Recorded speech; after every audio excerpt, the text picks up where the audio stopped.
সকলকে শুভেচ্ছা।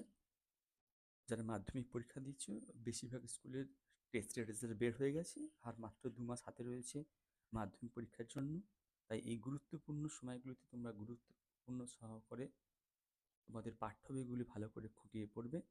আজ এই ভিডিওতে তোমাদেরকে মাধ্যমিক ২০২৫-এর ইতিহাসের ৪ ও ৮ নম্বরের সবচেয়ে গুরুত্বপূর্ণ কমনযোগ্য প্রশ্নগুলো নিয়ে আলোচনা করব, যা পরীক্ষায় অবধারিত আসার সম্ভাবনা রয়েছে। তার পূর্বে যারা এই চ্যানেলে প্রথম এসেছো তাদেরকে সকলকে অনুরোধ, চ্যানেলটি অবশ্যই সাবস্ক্রাইব করবে, ভালো লাগলে লাইক কমেন্ট করবে ও বন্ধুদের মধ্যে বেশি করে শেয়ার করে দেবে, যাতে তারাও তাদের পরীক্ষার প্রস্তুতি নিতে পারে। ইতিহাসে ৪ ও ৮ নম্বরের প্রশ্নের ক্ষেত্রে কিছু গুরুত্বপূর্ণ কথা বলে রাখি। এমন অনেক প্রশ্ন রয়েছে যেগুলো ৪ নম্বরেও আসতে পারে, এমন অনেক প্রশ্ন রয়েছে যেগুলো ৮ নম্বরেও আসতে পারে। আবার অনেক ৮ নম্বরের প্রশ্নকে ভেঙে ৪ ৪ করে আসতে পারে। অর্থাৎ সব প্রশ্নই গুরুত্বপূর্ণ সহকারে দেখবে। ৪ নম্বরের প্রশ্নগুলোর মধ্যে যেগুলো সবচেয়ে বেশি ইম্পর্টেন্ট এবছরের জন্য, সেগুলো তোমাদের মধ্যে আলোচনা করছি। সেগুলো হলো,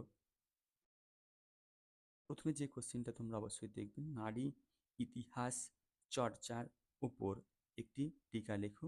২, হুতুম প্যাঁচার নকশা গ্রন্থে ১৯ শতকের বাংলার সমাজের কিরূপ প্রতিফলন পাওয়া যায়। নাম্বার ৩, আধুনিক ভারতের ইতিহাসের উপাদানরূপে বঙ্গদর্শন বা সোমপ্রকাশ পত্রিকার গুরুত্ব লেখো। ৪, আধুনিক ভারতের ইতিহাসের উপাদানরূপে জীবনের ঝরাপাতা বা ৭০ বছরের গুরুত্ব লেখো। নাম্বার ৫, ছাপাখানার বিকাশে ইউ রায় অ্যান্ড সন্স এর অবস্থান কী ছিল বা অবদান কী ছিল আলোচনা করো।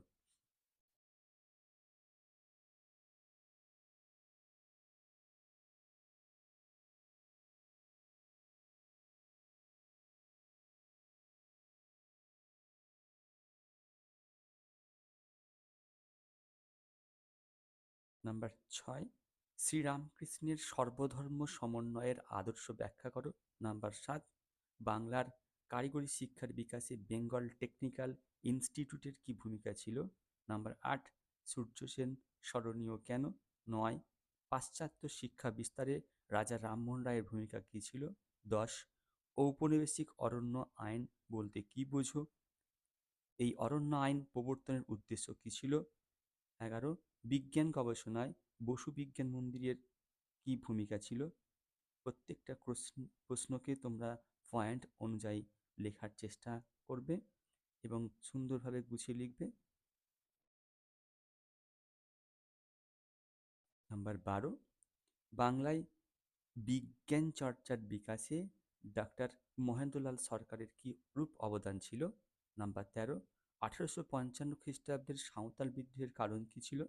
১৪, নীল বিদ্রোহ সম্পর্কে সমকালীন শিক্ষিত বাঙালি সমাজের দৃষ্টিভঙ্গি কেমন ছিল। ১৫, সশস্ত্র বিপ্লবী আন্দোলনে নারীদের কী ভূমিকা ছিল। ১৬, দলিত আন্দোলন বিষয়ে গান্ধী আম্বেদকর বিতর্ক নিয়ে একটি টিকা লেখো। নাম্বার ১৭, মোস্ট ইম্পর্টেন্ট কোশ্চিন এটা, হায়দ্রাবাদ কিভাবে ভারতভুক্ত হয়।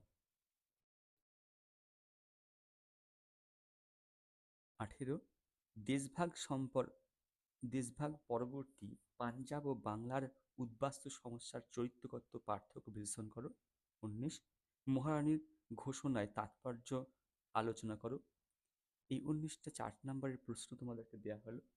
এই প্রশ্নগুলো তোমরা ভালোভাবে তৈরি করো এবং তোমাদের খাতায় বারবার লেখা অভ্যাস করো, যাতে পরীক্ষার সময় তোমাদের সময় অপচয় না হয় এবং তোমরা খুব ভালোভাবে উত্তর লেখার চেষ্টা করবে।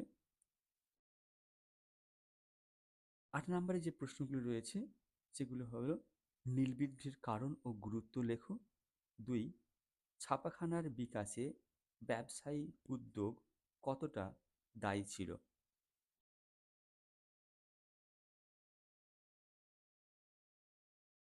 ৩, শিক্ষা বিস্তারে প্রাচ্যবাদী ও পাশ্চাত্যবাদী বিতর্ক কী। নাম্বার ৪, ১৯ শতকে বাংলায় কারিগরি শিক্ষার বিকাশ সম্পর্কে আলোচনা করো।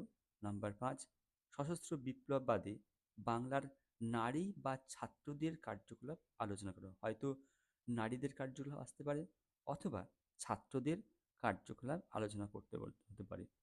নাম্বার ৬, ১৮৫৭ খ্রিস্টাব্দে মহাবীর্যের চরিত্র ও প্রকৃতি আলোচনা করো। মহাবীর্যের চরিত্র ও প্রকৃতি আলোচনা করো।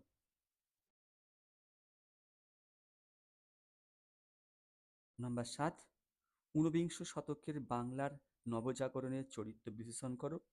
এই নবজাগরণ কি প্রকৃত অর্থেই নবজাগরণ ছিল?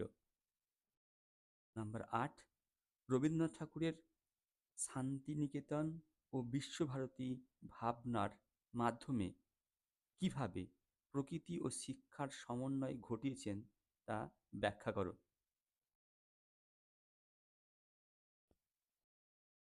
সবাই ভালো করে কোশ্চেনগুলো দেখবে আর চ্যানেলটিকে অবশ্যই সাবস্ক্রাইব করতে ভুলবেন না। লাইক, কমেন্ট ও শেয়ার করে দেবেন। ধন্যবাদ। আশা করি তোমাদের পরীক্ষা সকলের ভালো হবে এবং প্রস্তুতি পূর্বক শীঘ্রই আমরা এই প্রশ্নগুলোর উত্তর সহ আলোচনা করে দেব।